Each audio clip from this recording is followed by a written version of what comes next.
Constituent assembly की बात करें जो बनी कब थी, अगर इसकी हम बात करें 13 दिसंबर 1946 में एक ऑब्जेक्टिव रेजोल्यूशन फॉर्म हुआ था जिसमें प्रेम्बल बना था। इस प्रेम्बल को मूव किया नेहरू जी के द्वारा, जो हमारे देश के फर्स्ट प्राइम मिनिस्टर थे। वो याद रखना हमने, फर्स्ट प्राइम मिनिस्टर नेहरू। 22 जनवरी 1947 में अडॉप्ट किया गया एक ऑब्जेक्टिव रेजोल्यूशन। प्रेम्बल में यूएसए की बात करें, यूएसए का कॉन्स्टिट्यूशन यानी प्रेम्बल में यूएसए से लिया गया है, यूएसए कॉन्स्टिट्यूशन से। प्रेम्बल को उस टाइम जो लास्ट जो टॉपिक मैंने पढ़ाया है मैं उनकी बात कर रहा हूँ। पॉलिटिकल हॉरोस्कोप प्रेम्बल को बोला था किसने? के.एम. मुंशी ने बोला था। के.एम. मुंशी ने इसको बोला था political horoscope. Soul of the constitution बोला था भाई ठाकुर दास भार्गव के द्वारा, लास्ट में पढ़ाया है, ठाकुर दास भार्गव के द्वारा बोला था इसको पॉलिटिकल हॉरोस्कोप। नहीं, soul of the constitution Thakur Das Bhargava के द्वारा बोला गया था, Thakur Das Bhargava. Identity card N K Palkhivala के द्वारा बोला गया है। और पेज को पेंट करने वाले वो कौन थे? वो थे बिहोर, जहाँ मैं लिख देता हूँ बिहोर राम मनोहर सिन्हा जी थे। अभी हम बात करें कॉन्स्टिट्यूएंट असेंबली ऑफ इंडिया, इसकी जो डिमांड की गई थी 1934 में, इसकी डिमांड की गई थी 1934 में, जी की गई थी M.N. रॉय के द्वारा। M.N. रॉय 1935 में इंडियन नेशनल कांग्रेस के द्वारा भी इसके लिए बोला गया। और 1940 में क्या हुआ, एक अगस्त ऑफर आया जहाँ पे अंग्रेजों ने कहा कि हम क्या करेंगे, डिमांड करेंगे एक कॉन्स्टिट्यूएंट असेंबली की। बट 1940 में अगस्त ऑफर लाया गया था। 1942 में क्रिप्स मिशन आया, फेल हो गया। 1945 में शिमला मिशन फेल हुआ। 1946 में कैबिनेट मिशन प्लान आया जिसमें 3 मेंबर थे, Pethick Lawrence, Stafford Cripps, A.V. Alexander. और पैथिक लॉरेंस इसमें as secretary of the state थे। 9 दिसंबर 1946 में ये कॉन्स्टिट्यूशन बनना स्टार्ट हुआ था जिसमें इंडायरेक्ट इलेक्शन हुई थी। ये बात यहाँ पे बोली गई थी। अब जहाँ पे बात करते हैं हम जहाँ पे जो लास्ट में पढ़ा था हम ना, इसके बैकग्राउंड की। 1934 में ये जो आइडिया था कि एक कॉन्स्टिट्यूएंट असेंबली बननी चाहिए, वो आइडिया दिया गया M.N. रॉय के द्वारा। 1938 में नेहरू जी ने on the behalf of Congress इसने बोला कि इंडिया भी एक फ्री कंट्री होनी चाहिए, हर पर्सन को एक वोट देने का अधिकार होना चाहिए, राइट टू वोट। और जहाँ पे एक एडल्ट फ्रेंचाइज का कंसेप्ट दिया गया था, एडल्ट फ्रेंचाइज का कंसेप्ट। और 1940 में क्या हुआ था, अगस्त ऑफर आया गया था।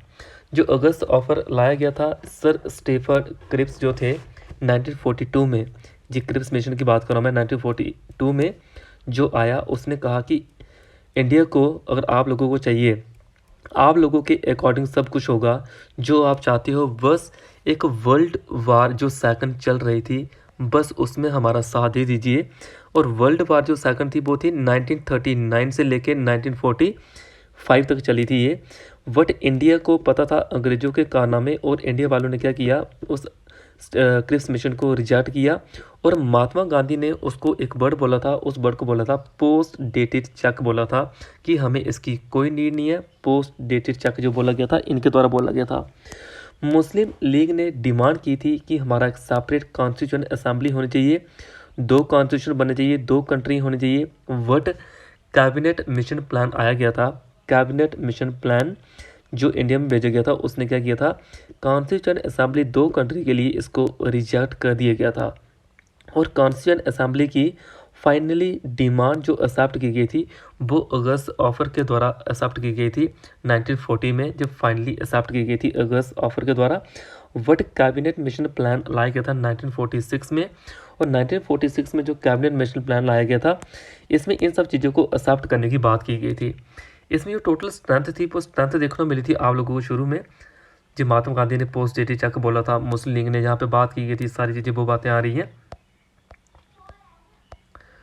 तो कॉन्स्टिट्यूएंट 1946 में under the scheme of formulated by the cabinet mission plan, जो कैबिनेट मिशन प्लान था जिसके द्वारा जहाँ पे इनको रिजेक्ट किया गया था, और कैबिनेट मिशन प्लान था जहाँ पे 1946 में ये सारी चीज़ें एक्सेप्ट की गई थी। और इसमें जो स्ट्रेंथ थी टोटल कॉन्स्टिट्यूएंट असेंबली में वो थी 389, जी इतनी स्ट्रेंथ थी, ये याद रखना है। 296 जो सीट थी ये अलॉट की गई थी ब्रिटिश इंडिया को। 292 member were to be drawn from the 11 governor province के लिए 2 और 4 कमिश्नर थे। 93 जो सीट थी ये थी प्रिंसली स्टेट बोल सकते हो, प्रिंसली स्टेट बोल सकते हो, यानी कि राजा जो थे हुआ करते थे जो अंग्रेज़ों को सही मान रहे थे कि अंग्रेज अभी भी हमारे लिए कुछ कर सकते हैं, तो ये इनके लिए सीट अलॉट करके रखी थी कि हमारे एरिया से जे नॉमिनेट होके आएंगे। ये था 93 सीट। 296 जो सीटें थी ये अलॉट की गई थी ब्रिटिश इंडिया को, जो ब्रिटेन के अंडर में थे, ये ब्रिटेन के अंडर में। तो उसके बाद और क्या क्या चीज़ें बोली गई, जहाँ पे एक प्रोपोर्शनल जो जहाँ पे वोटिंग राइट था वो था, ऐसे बोल सकते हो proportional representation, just single transferable vote, ये पैटर्न था। उत्तर प्रदेश में सबसे ज़्यादा मैक्सिमम सीट थी एज़ पर द पॉपुलेशन। मुस्लिम, सिख और जनरल, मुस्लिम हो गए, उसके बाद सिख हो गए, जनरल हो गए, इनमें जो वोटिंग राइट था वो था as a proportional representation. Constituent assembly में आपसे कोई पूछे कि जहाँ पे कौन कौन पर्सन जहाँ पे इन्वॉल्व नहीं थे, वो मोहम्मद अली जिन्ना और महात्मा गांधी दोनों ने इनमें पार्टिसिपेट नहीं किया था, क्योंकि ये कुछ पॉलिटिकल इशू से दूर आते थे और मोहम्मद अली जिन्ना को लग रहा था कि हमारा कुछ बेनिफिट है नहीं है, तो उन्होंने इसको रिजेक्ट कर दिया गया था और जो वो उन्होंने इसमें पार्टिसिपेट नहीं किया था। तो बाकी और आगे जहाँ पे INC के द्वारा जहाँ पे 200 सीट जहाँ पे जीती गई थी 208 जी, जहाँ पे उसके बाद मुस्लिम लीग के द्वारा 73 सीट, इंडिपेंडेंट गॉट जो मतलब जो बची गई थी वो थी 15 सीटें। तो 15 सीट जो अलग अलग एरिया से थे तभी इनको बोला गया कि इंडिपेंडेंट सीट।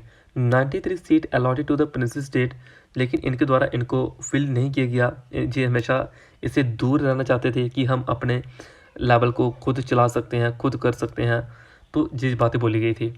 बाकी जहाँ पे हिंदू, मुस्लिम, सिख, पारसीस, एंग्लो इंडियन ये सारे जहाँ पे इंक्लूड थे, वुमेन तक इंक्लूड थी इस वाले कॉन्स्टिट्यूएंट असेंबली में। Working of the constituent assembly की बात करें अगर हम, तो इसकी जो पहली मीटिंग देखी गई थी 9 दिसंबर 1946, ये क्वेश्चन कई बार एग्जाम में आया है। बट इस मीटिंग को शुरू में 389 मेंबर थे, बट इसको अटेंड करने वाले सिर्फ और सिर्फ 211 मेंबर ही थे। मुस्लिम लीग ने इसको बायकॉट कर दिया था, उसने डिमांड रखी गई थी हमारा पाकिस्तान एक अलग होना चाहिए, लेकिन तभी इसने इसको बायकॉट कर दिया गया था। डॉक्टर सच्चिदानंद सिन्हा इसमें टेम्परेरी प्रेसिडेंट के रूप में देखे गए थे, इनको टेम्परेरी प्रेसिडेंट बनाया गया था उस टाइम डॉक्टर सच्चिदानंद सिन्हा को। आफ्टर दैट जहाँ पे डॉक्टर राजेंद्र प्रसाद को एक परमानेंट प्रेसिडेंट बनाया गया था। जहाँ से क्वेश्चन आता है एग्ज़ाम में कि 11 दिसंबर 1946 में जो परमानेंट प्रेसिडेंट बनाया गया था वो डॉक्टर राजेंद्र प्रसाद को बनाया गया था, जो 2 बार प्रेसिडेंट चुन के आए थे। और 22 जो वाइस प्रेसिडेंट थे असेंबली के, कॉन्स्टिट्यूएंट असेंबली के सबसे पहले जो वाइस प्रेसिडेंट थे वो थे HC मुखर्जी थे वो। और इसमें एक कॉन्स्टिट्यूशनल एडवाइज़र थे, ये भी आपसे पूछा जा सकता है कि कॉन्स्टिट्यूशनल एडवाइज़र कौन थे, वो थे SRBN राव थे, वो SRBN राव जी थे कॉन्स्टिट्यूशनल एडवाइज़र। तो उसके बाद और बातें बोली गई, जहाँ पे और बातें चली, जहाँ पे जैसे बात करें 3 जून 1947, 3 जून 1947 में एक माउंट बैटन प्लान लेके आया गया, माउंट बैटन प्लान। और इसमें इंडिया और पाकिस्तान जो 2 देश बने थे, इंडिया और पाकिस्तान 2 देश। और 15 अगस्त 1947, 15 अगस्त 1947 में ये देश जो इंडिया था आज़ाद देखने मिला था। मुस्लिम लीग भी डिवाइड हो रहे थे, कुछ मुस्लिम इंडिया के साथ रहना चाहते थे और कुछ जो मुस्लिम थे वो पाकिस्तान के साथ रहना चाहते थे। 211 मेंबर बच गए थे आउट ऑफ टोटल 389 में से। तो इंडिया इस टाइम फुली सोवरेन देखने को मिल रहा था। सोवरेन का मीनिंग ये है कि किसी के अधीन नहीं थे, किसी के ऊपर डिपेंड नहीं थे, अपने कानून बना सकते थे, अपने लेवल के अपनी सरकार को चला सकते थे। तो उस टाइम आपसे कोई पूछे कि जो कानून बनाने का काम जो पहले स्पीकर थे वो स्पीकर कौन थे, GV मावलंकर स्पीकर थे वो, GV मावलंकर ये पहले स्पीकर थे, ये GV मावलंकर। ऑब्जेक्टिव रेजोल्यूशन की बात करें 13 दिसंबर 1946 में जवाहरलाल नेहरू के द्वारा एक ऑब्जेक्टिव रेजोल्यूशन पास करवाया गया। इसमें जो फंडामेंटल फिलासफी जो सारी चीज़ें बोली गई कि बोला गया कि इंडिया भी सोवरेन है, जो अपने लेवल पे अभी कानून बना सकता है। तो उसके बाद इसको मूव किया गया था नेहरू जी के द्वारा, जो पहले फर्स्ट प्राइम मिनिस्टर थे। बाकी 22 जनवरी 1947 में अडॉप्ट किया गया था इस ऑब्जेक्टिव रेजोल्यूशन को। 13 दिसंबर 1946 में स्टार्ट हुआ था प्रेम्बल बनना, और प्रेम्बल को बताया मैंने कहाँ कहाँ से लिया गया है। तो ये सारी चीज़ें इसमें दी गई थी। ये किस तरह से इंटीग्रिटी को मेंटेन करके रखना है। Changes by the independence act, यानी कि माउंट बैटन प्लान जो हम डिस्कस किया, माउंट बैटन प्लान के अकॉर्डिंग जो सारी चीज़ें चल रही थी, जो दो देश बने थे, इसमें जो चेयर करे थे, इनको चेयर करने वाला कौन था, वो चेयर करने वाले जहाँ पे फ्री इंडिया के जो ऐसे बोल सकते हैं making of the constitution doctor Rajendra Prasad, और इसमें जो स्पीकर थे that is the law of for the country, जो इनेक्ट कर रहे थे जी वी मावलंकर बोल सकते हो। नवंबर 26 1949 को इसको हम बोल सकते हैं जो कॉन्स्टिट्यूशन डे भी इसको सेलिब्रेट करते हैं। तो इस टाइम ये चीज़ें देखने को मिली थी हमें। जो टोटल स्ट्रेंथ थी असेंबली की वो 299 अभी रह चुकी थी आउट ऑफ 389। ओरिजिनली इसमें 1946 में 389 थी ये। इसमें से कुछ क्वेश्चन एग्जाम में आए गए हैं, वो क्वेश्चन कौन कौन से हैं, इसमें से बताना हमने करेक्ट कौन सा नहीं है। तो जैसे कि पहला ये थी, the constituent assembly was compose of member who had been elected indirectly by the member of the provincial legislative assembly. ये पूरा डिस्कस किया जी, बिल्कुल ठीक है। और इसमें 9 दिसंबर 1946 में जो कॉन्स्टिट्यूएंट असेंबली की पहली सिटिंग मीटिंग देखने को मिली थी, और इसमें मुस्लिम, सिख और जनरल सारे इसमें इन्वॉल्व थे। और बाकी अगर 3 ठीक है तो 4th वाला हमारे पास ये क्या होगा, ये हमारे पास गलत है, क्योंकि गवर्नर जनरल ऑफ इंडिया की बात यहाँ पे नहीं बोली गई थी कुछ भी। बाकी आगे consider the following statement with reference to the constituent assembly. पहली मीटिंग बिल्कुल ठीक। उसके बाद जहाँ पे on the same day doctor Rajendra Prasad को जहाँ पे कॉन्स्टिट्यूएंट असेंबली के प्रेसिडेंट जहाँ पे बनाया गया था, वो टेम्परेरी कौन थे, ये डॉक्टर सचिदानंद सिन्हा, यानी कि बोथ ऑल 3 बिल्कुल, जहाँ पे ओनली 1 करेक्ट बोला गया है, करेक्ट यानी कि ओनली 1 जहाँ पे बिल्कुल ठीक है, क्योंकि 9 दिसंबर में 1946 ऐसा नहीं है, क्योंकि कॉन्स्टिट्यूएंट असेंबली की पहली मीटिंग 9 दिसंबर 1946 में देखने को मिली थी। इसमें 211 मेंबर थे, और मुस्लिम लीग ने इसको बायकॉट किया था, सेपरेट पाकिस्तान बनाने की बात की थी, और डॉक्टर सचिदानंद सिन्हा ये टेम्परेरी प्रेसिडेंट थे। ये 11 दिसंबर था, 9 दिसंबर नहीं था, 11 दिसंबर था ये। और HC मुखर्जी इसमें वाइस प्रेसिडेंट थे, और डॉक्टर राजेंद्र प्रसाद इसमें प्रेसिडेंट थे, और कॉन्स्टिट्यूशनल एडवाइजर कौन थे, SRBN राव जी। क्वेश्चन सारे एग्जाम में आए हुए हैं। After that, जो draft proposal of the British government on the framing of an independent constitution to be adopted after world war, वो कौन सा था, अगस्त ऑफर था, क्रिप्स मिशन था, कैबिनेट मिशन था, साइमन कमीशन था। वो साइमन कमीशन तो हमने डिस्कस किया ही नहीं, बी वाला यानी कि क्रिप्स मिशन था। वो क्रिप्स मिशन के द्वारा चीज़ें देखने को मिली थी हमने। क्रिप्स मिशन था क्या जी, क्रिप्स मिशन की बात करें, ये 1942 में देखने को मिला था। इसको पोस्ट डेटेड चेक भी बोला था महात्मा गांधी जी के द्वारा, और इन्होंने बोला था कि वर्ल्ड वार सेकंड के टाइम हमारा साथ दे दो, आप जो बोलोगे हम वो करेंगे। तो ये चीज़ें महात्मा गांधी ने इन चीज़ों को रिजेक्ट कर दिया गया था। ये आगे की reference to the independence India of the act 1947 made 3 changes in the position of the constituent assembly. वो क्या था, फुली सोवरेन थी, जहाँ पे British parliament in relation to the India, जहाँ एग्जीक्यूटिव बॉडी, यानी कि हमारे पास 1 और 2 जहाँ पे ठीक है, एग्जीक्यूटिव नहीं था, यहाँ पे एग्जीक्यूटिव नहीं था, वो क्या था, वो था लेजिस्लेटिव था। ये लेजिस्लेटिव बॉडी थी जी, देख सकते हो। बाकी भाई चीज़ें बार बार रिपीट हो रही हैं, इंपॉर्टेंट है ये। Idea of the constituent assembly 1934 में दिए गए क्रिप्स प्रपोजल जब 1940 में, अगस्त ऑफ 1942 में आया, कैबिनेट मिशन प्लान 1946 में आया। तो इसमें से कौन कौन से ऑप्शन बिल्कुल ठीक है, ओनली 2 पेयर बिल्कुल ठीक है, 2 पेयर बिल्कुल ठीक है। क्यों, क्योंकि 1934 में JMN रॉय के द्वारा आइडिया दिया गया था कॉन्स्टिट्यूएंट असेंबली बनने का। फर्स्ट टाइम ऑफिशियली डिमांड की गई थी 1935 में INC के द्वारा। जवाहरलाल नेहरू के टाइम 1938 देखने को मिला हमें ये, कि किस तरह से एडल्ट फ्रेंचाइज के बेस पे जो वोटिंग राइट था, अगस्त ऑफर 1940 को देखने मिला था। क्रिप्स मिशन 1942 में देखने मिला था। सारे डेटा वगैरह यहाँ पे दिए गए हैं, और किसने इसको पोस्ट डेटेड जाकर बोला वो भी आपके सामने है। Consider the following statement with reference to the constituent assembly. तो इसमें था कि representative of the principal state were to be nominated by the head of the principal state.